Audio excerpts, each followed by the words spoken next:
خوشبو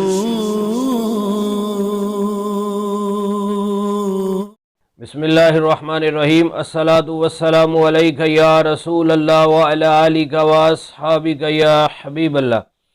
معزز ناظرین و سامعین، امام فخر الدین رازی رحمۃ اللہ علیہ تفسیر کبیر میں نقل فرماتے ہیں کہ ایک صحابی رسول نے ارشاد فرمایا کہ میں نے دیکھا کہ ایک اعرابی دیہاتی مسجد کے دروازے پر آیا اور اس کے پاس ایک اونٹنی تھی، اونٹنی پر وہ سوار تھا۔ اس نے اونٹنی کو چھوڑا، مسجد میں داخل ہوا، بڑے ہی اطمینان سے اس نے وضو کیا اور خشوع و خضوع کے ساتھ تسلی کے ساتھ نماز ادا کی۔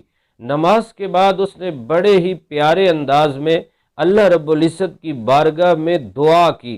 دعا کے بعد جب وہ مسجد سے باہر آیا تو اس کی اونٹنی غائب ہو چکی تھی۔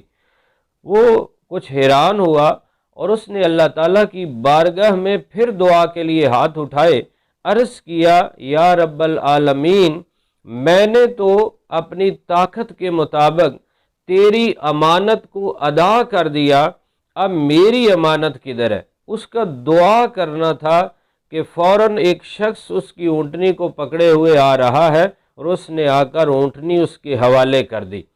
تو کیسی اس کی شان تھی، عرابی ہے، دیہاتی ہے، لیکن اس نے اللہ تعالیٰ کی امانت کو ادا کیا ہے تو اس پر بھی مالک کا فضل ہے۔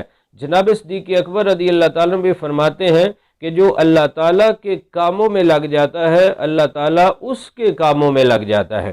اور ہمارے لیے تو بہت بڑی آسانی بھی ہے کہ چھوٹے چھوٹے کام ہیں اور بڑا بڑا اجر و ثواب ہے۔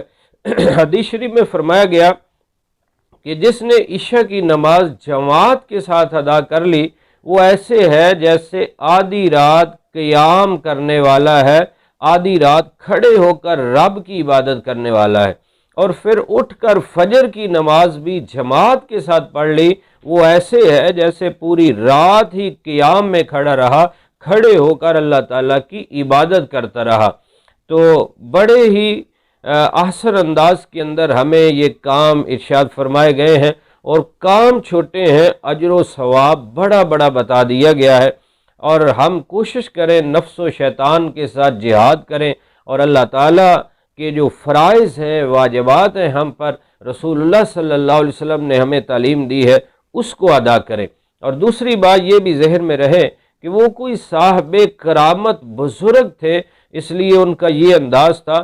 ہر ایک کو ایسی اجازت نہیں، بلکہ ایک دیہاتی نے، عرابی نے اونٹ کو کھلا چھوڑا اور عرض کیا کہ میں نے اللہ پر توکل کیا، تو پیارے آقا صلی اللہ علیہ وسلم نے ارشاد فرمایا کہ پہلے اس کو باندھ لو اور پھر اللہ تعالیٰ پر توکل کرو۔ تو توکل کے اندر بھی ظاہری جو اسباب ہیں ان کو بھی استعمال کیا جائے اور پھر اللہ تعالیٰ پر بھروسہ کیا جائے، انشاءاللہ پھر اللہ تعالیٰ کی رحمت شامل حال ہو جائے گی۔ اللہ رب العزت ہم سب کو نماز باجماعت پڑھنے، درود و سلام پڑھنے اور ہر نیکی کرنے، برائی سے بچنے کی توفیق عنایت فرمائے، آمین بجاہ النبی الامین صلی اللہ علیہ وسلم۔ گل چی